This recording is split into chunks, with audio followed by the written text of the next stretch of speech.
Hello my dear students, എല്ലാവർക്കും പുതിയൊരു വീഡിയോയിലേക്ക് സ്വാഗതം. ഇന്നത്തെ വീഡിയോ വളരെ ഇമ്പോർട്ടൻ്റ് ആയ ഒരു വീഡിയോ ആണ്. CA ഫൗണ്ടേഷൻ്റെ എക്സാമിനേഷൻ എഴുതിയ ഒരു സ്റ്റുഡൻറ്റിൻ്റെ ആൻസർ ഷീറ്റ് നമ്മൾ ഇന്ന് ഡീകോഡ് ചെയ്യുകയാണ്. ബാക്കി എല്ലാ പേപ്പേഴ്സിലും ആ തമ്മിലും ഒക്കെ നിങ്ങൾക്ക് മനസ്സിലാകും. എക്കണോമിക്സിലും ആയിക്കോട്ടെ, മാത്സ് ആയിക്കോട്ടെ, ക്വാണ്ടിറ്റേറ്റീവ് ആപ്റ്റിറ്റ്യൂഡ് ആയിക്കോട്ടെ, 70+ മാർക്സ്. അക്കൗണ്ട്സിന് നല്ല മാർക്ക് കിട്ടി. ലോയ്ക്ക് അറ്റംപ്റ്റ് 2-3 അറ്റംപ്റ്റിൻ്റെ മാർക്ക് ഷീറ്റ് ഞാൻ നോക്കിയിരുന്നു. അപ്പോൾ 29, 28, 32 എന്നൊരു മാർക്സ് ആണ് കിട്ടിയിരിക്കുന്നത്. അപ്പം അവിടെ എന്താണ് ശരിക്കും ഒരു മിസ്റ്റേക്ക് സംഭവിച്ചത്? അപ്പോൾ നമ്മൾ ആ തെറ്റ് നമ്മൾ ഐഡന്റിഫൈ ചെയ്യുന്നു. അപ്പോൾ എൻ്റെ കൂടെ നിങ്ങളും ഇതിലേക്ക് വരികയാണ്. അപ്പോൾ നമ്മൾ ഒരുമിച്ച് എന്താണ് ഈ ഒരു പേപ്പറിലെ തെറ്റുകൾ ഐഡന്റിഫൈ ചെയ്തിട്ട് ഈ പ്രാവശ്യം May 2025 എക്സാമിനേഷന് ആ ഒരു സ്റ്റുഡൻറ്റും നിങ്ങളും നിങ്ങളുടെ തെറ്റും ഇത് തന്നെയാണെങ്കിൽ നമ്മൾ അതിനെ കറക്ഷൻ ചെയ്യുന്നു. So let's start the video.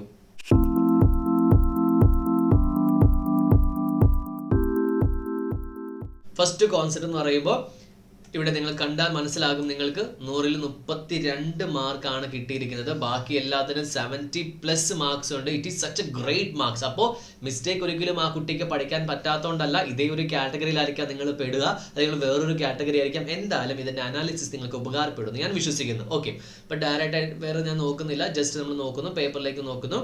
നോക്കുക, ഇവിടെ ആദ്യമേ നമ്മൾ ജസ്റ്റ് ഒന്ന് നോക്കി കഴിയുമ്പോൾ ഇങ്ങനെ ഒന്ന് സ്ക്രോൾ ചെയ്യാവേ, നിങ്ങൾക്ക് എന്തെങ്കിലും മനസ്സിലാവുന്നുണ്ടോ നോക്കുക. ഇവിടെ കോമൺ ആയിട്ട് ഐഡന്റിഫൈ ആകുന്ന എന്തെങ്കിലും കാര്യങ്ങളുണ്ടോ നോക്കുക.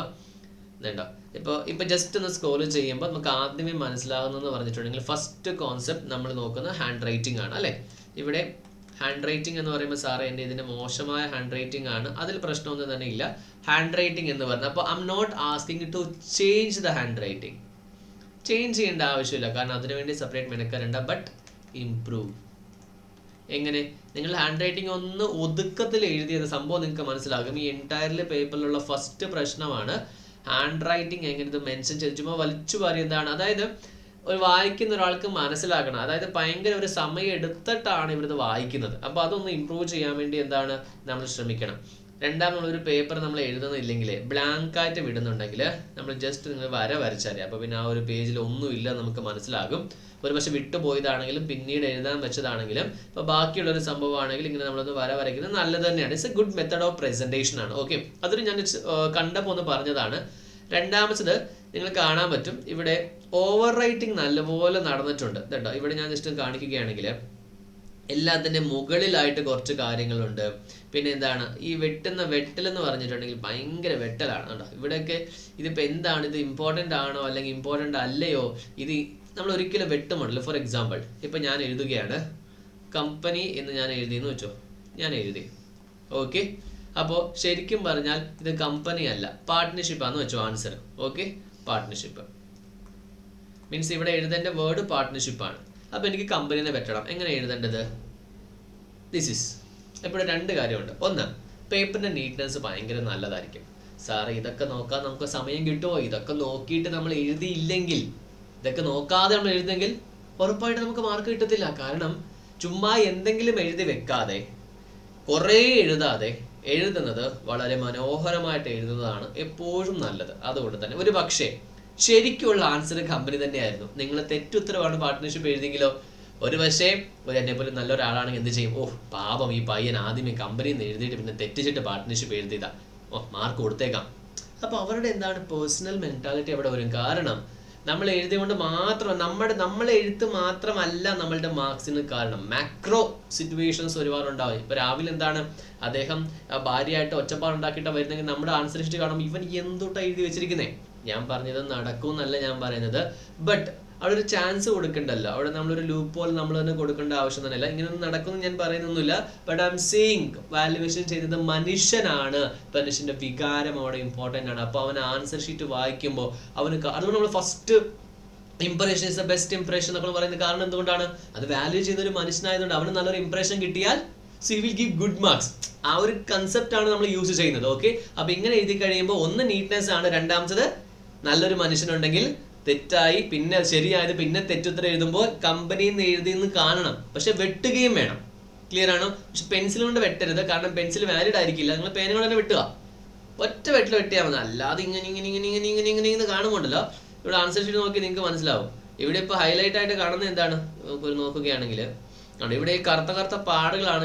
ഇവിടെ ഇത് വായിക്കുന്ന സമയത്ത് ഇതാണ് ഇവിടെ ഹൈലൈറ്റ് ആയിട്ട് കാണുന്നത്. ശരിക്കുള്ള ആൻസർ ഹൈലൈറ്റ് ആയിട്ട് കാണുന്നില്ല. അപ്പോൾ ഓവർ റൈറ്റിംഗ് എന്താണ്, നമ്മൾ നല്ലപോലെ ഒന്ന് ഫോളോ ചെയ്യണം. രണ്ടാമത് നമ്മൾ ഓവർ റൈറ്റിംഗ് നമ്മൾ ചെയ്യരുത്. ഓവർ റൈറ്റിംഗ് എന്താണ്, നമ്മൾ ചെയ്യരുത്. ഓക്കെ, ജസ്റ്റ് ഒന്ന് വെട്ടിയിട്ട് എന്താണ് നമ്മൾ ജസ്റ്റ് ഒന്ന് ഫോളോ ചെയ്യുക. അതിനുശേഷം ഇനി നമ്മൾ രണ്ട് മിസ്റ്റേക്ക് ഐഡൻറ്റിഫൈ ചെയ്തു. ഇനി കുറച്ച് കാര്യങ്ങൾ പറയാനുണ്ട്. നമ്മൾ അല്ലാതെ ഇവിടെ നോക്കിക്കഴിഞ്ഞാൽ നിങ്ങൾക്ക് മനസ്സിലാവേ, ഇവിടെ എവിടെ എഴുതിയിരിക്കുന്നത് ഒരു സാധനം വെട്ടിയിട്ട് അതിൻ്റെ മുകളിലാണ് എഴുതിയിരിക്കുന്നത്. അപ്പോൾ നമ്മൾ ഒരു ആൻസർ എഴുതുന്ന സമയത്ത് നമ്മൾ എന്താണ് ആൻസർ എഴുതേണ്ടതെന്ന് നേരത്തെ നമ്മൾ ആലോചിച്ച് വെച്ചിരിക്കണം. അല്ലാതെ നമ്മൾ എഴുതി കഴിഞ്ഞതിന് ശേഷം നമ്മൾ എന്താണ് ഇവിടെ മെയിൻ എഴുതിയാണ്ട് ഇവിടെ എഴുതുന്നു, എന്നിട്ട് എന്താണ് ഇതിൻ്റെ പൊക്കത്ത് കുറച്ച് എഴുതുന്നു, അതൊന്നും നല്ലതല്ല. നമ്മൾ എപ്പോഴും എന്താണ് ഒരു സാധനം വെട്ടിക്കഴിഞ്ഞാൽ അതിൻ്റെ ഫ്രണ്ടിൽ എഴുതുക, അതാണ് നല്ലതെന്ന് പറഞ്ഞിട്ടുണ്ടെങ്കിൽ. അതിൻ്റെ മുകളിൽ, അതായത് ഈ ഗ്യാപ്പ് എന്ന് പറഞ്ഞാൽ ഭയങ്കര ചെറിയ ഗ്യാപ്പാണ്. അപ്പോൾ അതിൻ്റെ ഇമ്പോർട്ടൻസ് വളരെ രീതിയിൽ കുറയും. അപ്പോൾ ആ രീതിയിൽ ഇമ്പോർട്ടൻസ് കുറയുന്ന രീതിയിൽ നമ്മൾ എഴുതി കഴിഞ്ഞാൽ നമ്മുടെ മാർക്സും എന്താണ് അതേ രീതിയിൽ തന്നെ കുറയും. അപ്പോൾ അതിന് നമ്മൾ എന്താണ് ഒരു അവസരം വരുത്തരുത്. ഓക്കെ, അപ്പോൾ മൂന്നാമത്തെ എന്താണ്, ഇതിൻ്റെ തന്നെ ഓവർ റൈറ്റിങ്ങിൻ്റെ ഭാഗമായിട്ട് തന്നെ വരുന്നൊരു സംഭവമാണ്. അടുത്തതെന്ന് പറഞ്ഞിട്ടുണ്ടെങ്കിൽ ഇനി നമ്മൾ നോക്കുമ്പോൾ നമുക്ക് മനസ്സിലാവുന്നത്, ഓക്കെ, ബാക്കിയെല്ലാം ഇതുണ്ട്. ഇവിടെ നമ്മൾ ഈ ക്വസ്റ്റ്യൻ സെലക്ട് ചെയ്യുമ്പോൾ ഏത് ക്വസ്റ്റ്യൻ ആണ് എഴുതുന്നത് അത്രയെങ്കിലും ഇമ്പോർട്ടൻസ് നമ്മൾ കൊടുക്കുക. ഇത് റിപ്പീറ്റ് ആയിട്ട് വന്നിട്ടുണ്ടെന്ന് എനിക്ക് തോന്നുന്നത്. ഇവിടെ നമ്മളിങ്ങനെ കയറ്റി ഇവിടെ എഴുതുന്നു. പിന്നെ എന്താണ് ജസ്റ്റ് അതിപ്പോൾ നമ്മൾ മിഡിൽ എഴുതിയാലും പ്രശ്നമൊന്നും തന്നെ ഇല്ല. പക്ഷേ the good method of presentation എന്ന് പറയുന്നത് ഇവിടെ ഇപ്പോൾ 2 ക്വസ്റ്റ്യൻ ആണ്, 1 ക്വസ്റ്റ്യൻ ആണ്, ഇവിടെ അവിടെ ഇതൊരിക്കലും ഒരാൾ കൃത്യമായിട്ട് എന്താണ് മനസ്സിലാകില്ല. ഒരിക്കലും നമ്മൾ എന്ത് ചെയ്യരുത്, നമ്മൾ അവരെ കൺഫ്യൂഷൻ ആക്കരുത്. വളരെ സിമ്പിളായിട്ട് പ്രസൻറ്റ് ചെയ്യും. ഒരു ക്വസ്റ്റ്യൻ്റെ നമ്പർ വരെ നമുക്ക് കൃത്യമായിട്ട് പ്രസൻറ്റ് ചെയ്യാൻ പറ്റുന്നില്ല. ഇവിടെ 2 ക്വസ്റ്റ്യൻ ഉണ്ട്, ഇപ്പോൾ ഏത് question ആണാവും.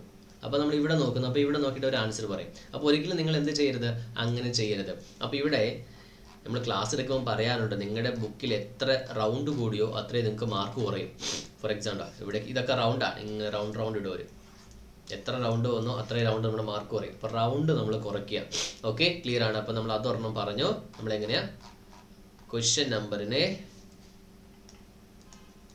Proper question number. Okay, അതൊരു വലിയ പ്രശ്നമാണെന്നല്ല, നമുക്ക് ഒരിക്കലും മാർക്ക് അങ്ങനെ പോകില്ല. പക്ഷെ നമ്മൾ പറഞ്ഞല്ലോ, നമുക്കൊരു റിസ്ക് എടുക്കാൻ പറ്റില്ല, നമുക്കൊരു ചാൻസ് എടുക്കാൻ പറ്റില്ല. അതുകൊണ്ട് പ്രോപ്പർ ക്വസ്റ്റ്യൻ നമ്പർ എഴുതുന്നു. ഓക്കെ, ഇത്രയും കാര്യങ്ങളാണ് മെയിനായിട്ട് നമുക്ക് കാണുന്നത് അല്ലേ. അതിനുശേഷം ഇവിടെ നോക്കുകയാണെങ്കിൽ സെക്ഷൻസ് ഒന്നും തന്നെ അങ്ങനെ എഴുതിയിട്ടില്ല. As per the Indian Partnership Act 1932 സെക്ഷൻസിനൊക്കെ ഇമ്പോർട്ടൻസ് ഇല്ല.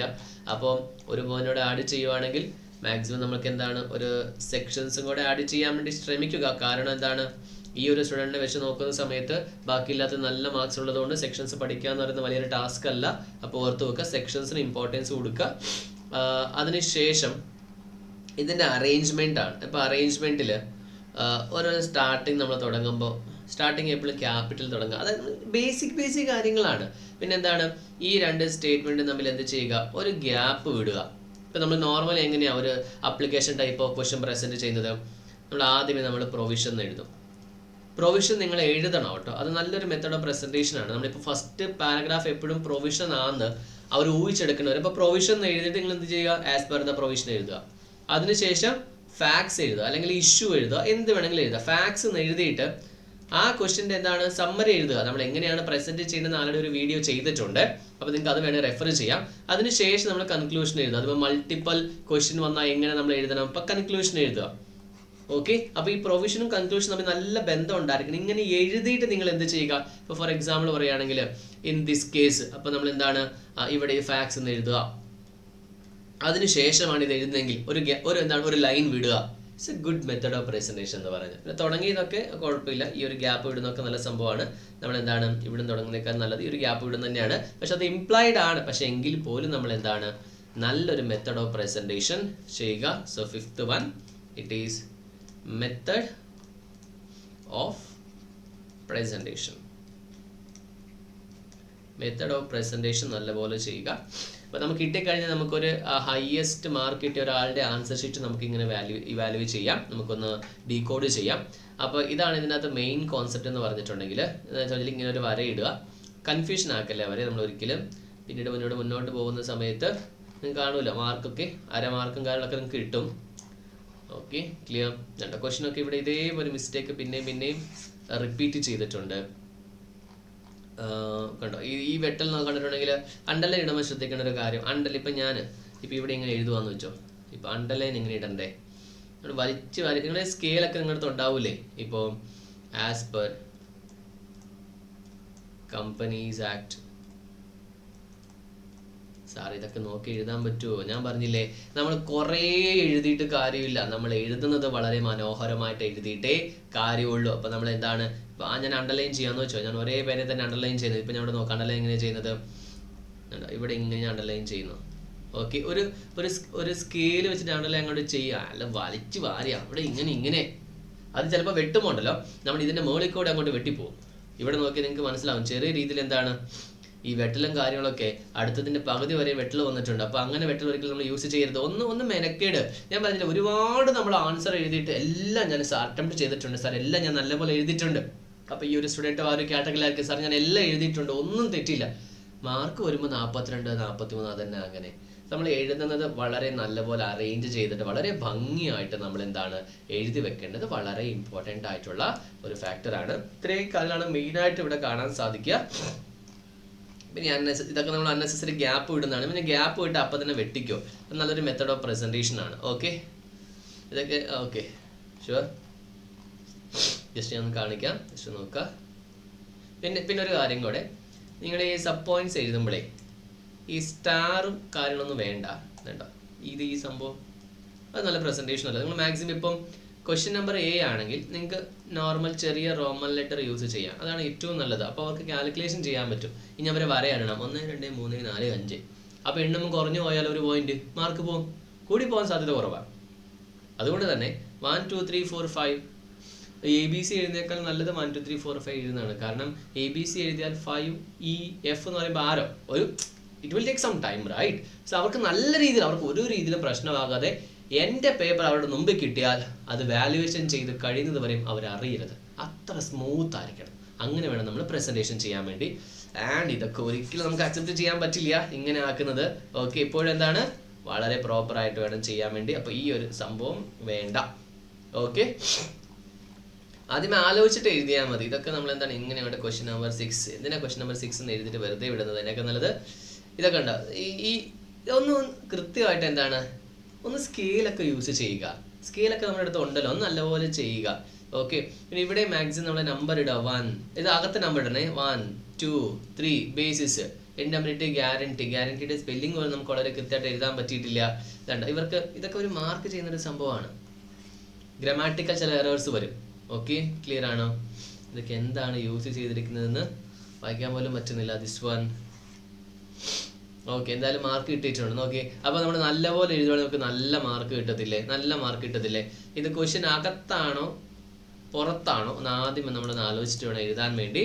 ഓക്കെ, ഞാൻ ഒരിക്കലും ഈ സ്റ്റുഡൻറ്റിനെ നമ്മൾ ഒരു രീതിയിലും ഡീഗ്രേഡ് ചെയ്യുന്നതല്ല. മിസ്റ്റേക്സ് നമ്മൾ പറയുന്നതാണ്. ഇതൊരിക്കലും നിങ്ങൾ ഇനി ചെയ്യരുത്. നിങ്ങൾ ഈ ഒരു കാറ്റഗറിയിൽ പെടുന്നവരാണെങ്കിൽ നിങ്ങളുടെ അടുത്ത് ഈ ആൻസർ ഷീറ്റ് ഇല്ല എന്നുണ്ടെങ്കിൽ പോലും നിങ്ങൾ ഈ ഒരു കാറ്റഗറിയിൽ വരുന്നതാണെങ്കിൽ നിങ്ങൾ ഇതേപോലെ തന്നെ ഇതിനെ വാല്യൂ ചെയ്തിട്ട് കറക്റ്റ് ചെയ്യണം. ഓക്കെ, ഓർത്ത് വെക്കുക. കാരണം ഇതേ മിസ്റ്റേക്ക് റിപ്പീറ്റ് ചെയ്യുന്നുണ്ട്. അപ്പോൾ ഒരിക്കലും നമ്മളിവിടെ ആരെയും ഒരു രീതിയിലും വേദനിപ്പിക്കാൻ വേണ്ടി പറഞ്ഞിരിക്കുന്നതല്ല. ഓർത്ത് വെക്കുക. നമ്മൾ ജസ്റ്റ് ഒന്ന് നമ്മൾ ഈ കാര്യങ്ങളൊക്കെ ഈ ഒരു സ്റ്റുഡൻറ്റുമായിട്ട് ഡിസ്കസ് ചെയ്ത് നമ്മൾ ഗൈഡ് ലൈൻസ് നൽകിയിട്ടുണ്ട്. So that student is very happy about this one, the mistakes what we discussed. അപ്പോൾ ആദ്യം നമ്മൾ ഷെയർ ചെയ്തിട്ടുണ്ട്. അപ്പോൾ നിങ്ങളും ഈ ഒരു കാറ്റഗറിയിൽ വരുന്നതാണെങ്കിൽ നിങ്ങളും ഈ മിസ്റ്റേക്സ് എല്ലാം കറക്ഷൻ ചെയ്യുക. ഇനി out of this answer sheet കുറച്ച് കാര്യങ്ങൾ പറയുകയാണെങ്കിൽ, അത്രയും മാർക്ക് കിട്ടിയ ഒരു സ്റ്റുഡൻറ്റ് ഇങ്ങനെ മാർക്ക് കുറയാൻ കാരണം ഒന്നും കൂടെ ഉണ്ടാവും അല്ലേ? ദ ഇമ്പോർട്ടൻസ് എന്ന് പറയുന്നത്, പ്രയോറിറ്റി എന്ന് പറയുന്നത്. നമ്മളൊരു ആൻസർ എഴുതുന്ന സമയത്ത് നമ്മൾ എന്തിന് ഇമ്പോർട്ടൻസ് കൊടുക്കുന്നു അത് നമുക്ക് മാർക്ക് കിട്ടത്തുള്ളൂ. You know very well it is A very difficult paper. അത് ആദ്യമേ ആക്സെപ്റ്റ് ചെയ്തിട്ട് അതിൻ്റെ അനുസരിച്ച് ടൈം അലോക്കേഷൻ ചെയ്യണം. നമ്മുടെ ടൈം ടേബിളിൽ ഇപ്പോൾ ഈ ഒരു സ്റ്റുഡൻറ്റ് ഇനി മെയിലേക്ക് പ്രിപ്പയർ ചെയ്യുമ്പോൾ ചെയ്യേണ്ട കാര്യം എന്താണ് നമ്മൾ ഗൈഡ് ലൈൻസ് കൊടുത്തത്? Your first priority should be law paper. Remaining ബാക്കി I think he is writing the 4th attempt. ഓക്കെ, 3rd or 4th attempt ആണ്. ബാക്കി എല്ലാത്തിലും 50 above മാർക്ക്, 70 above മാർക്സ് ഉണ്ട്. ലോയ്ക്ക് മാത്രം 29, 32, 35 ആ ഒരു റേഞ്ചിൽ കിടന്ന് കളിക്കുന്നു. So it is because of the priority what we R giving. ഇപ്പം നമ്മൾ നല്ലൊരു പ്രയോറിറ്റി കൊടുക്കുമ്പോൾ ഇപ്പം നമ്മൾ ഉറങ്ങാൻ വേണ്ടിയാണ് പ്രയോറിറ്റി കൊടുക്കുന്നതെങ്കിൽ ഓക്കെ, നമ്മുടെ ഹെൽത്ത് ഒക്കെ നല്ലപോലെ ഉണ്ടാവും. അപ്പോൾ അതേ രീതിയിൽ തന്നെ നമ്മൾ എന്തിനു മുൻഗണന കൊടുക്കുന്നു, പരിഗണിക്കുന്നു, അതേ മുന്നോട്ട് പോവുകയുള്ളൂ. അപ്പോൾ ഇതിന് ലാസ്റ്റ് വെച്ചാൽ ആൻസർ വരുമ്പോൾ മാത്രം മുൻപോട്ട് നിൽക്കാൻ പറ്റുമോ? അപ്പോൾ ആൻസർ വരുമ്പോഴും മുൻപോട്ട് നിൽക്കണമെന്നുണ്ടെങ്കിൽ നമ്മൾ കൊടുക്കുന്ന പ്രയോറിറ്റി എന്താണ്, ആ രീതിയിലായിരിക്കണം. ആ ഒരു കാര്യം നിങ്ങൾ ഓർത്ത് വെക്കുക. അപ്പോൾ എഴുന്നേക്കാൾ മുമ്പ് എന്താണ്, നിങ്ങൾ നല്ലപോലെ ആലോചിച്ചിട്ട് മാത്രം എഴുതുക. ക്വസ്റ്റ്യൻസ് മാത്രം വായിക്കാൻ വേണ്ടി നല്ല സമയം കൊടുക്കുക, അല്ലാതെ ആൻസർ എഴുതാൻ വേണ്ടി കൊടുക്കല്ലേ. ആദ്യം നമ്മൾ ക്വസ്റ്റ്യൻ എന്താണെന്ന് മനസ്സിലാക്കി എന്താണ് ആൻസർ നോക്കുക, എന്നിട്ട് നേരത്തെ മുൻകൂട്ടി ആലോചിക്കുക, എടുത്ത് ചാടി ഒന്നും എഴുതല്ലേ. അപ്പോൾ ഇതാണ് എനിക്ക് ഈ ഒരു ആൻസർ ഷീറ്റ് നോക്കിയപ്പോൾ കണ്ടത്. പിന്നെ നിങ്ങൾക്ക് വ്യത്യസ്തമായ എന്തെങ്കിലും അഭിപ്രായങ്ങൾ ഉണ്ടെങ്കിൽ നിങ്ങൾക്ക് ഉറപ്പായിട്ട് കമന്റ് ബോക്സിൽ കമന്റ് ചെയ്യാം. അപ്പോൾ നമുക്ക് അടുത്ത സ്റ്റുഡൻസിനൊക്കെ അത് ഉപകാരമാകുന്ന രീതിയിൽ എനിക്കും അത് കമ്മ്യൂണിക്കേഷൻ ചെയ്യാൻ പറ്റും. അപ്പോൾ നിങ്ങളുടെ ഫ്രണ്ട്സ് ആരെങ്കിലും എന്താണ് ഇതേ രീതിയിലൊരു പ്രശ്നം അനുഭവിക്കുന്നതിന് അവർക്കൊരു വീഡിയോ ഷെയർ ചെയ്ത് കൊടുക്കുക. അപ്പോൾ കുറച്ച് ഉപകാരമാകും. ഉറപ്പായിട്ടും തന്നെ ഇപ്പോൾ വീഡിയോ ഇഷ്ടപ്പെട്ട വീഡിയോ ലൈക്ക് ചെയ്യുക. ആദ്യമായിട്ടാണ് നിങ്ങൾ ഈ ചാനൽ കാണുന്നതെങ്കിൽ ചാനൽ ഒന്ന് സബ്സ്ക്രൈബ് ചെയ്യുക. ഉറപ്പായിട്ടും എന്താണ് നമ്മൾ നിങ്ങൾക്ക് ഉപകാരമാകുന്ന രീതിയിലുള്ള ക്ലാസ്സസും കാര്യങ്ങളും മാരത്തോണും കാര്യങ്ങളെല്ലാം എക്സാമിനേഷൻ മുമ്പ് നമ്മൾ ഹോസ്റ്റ് ചെയ്യുന്നുണ്ട്.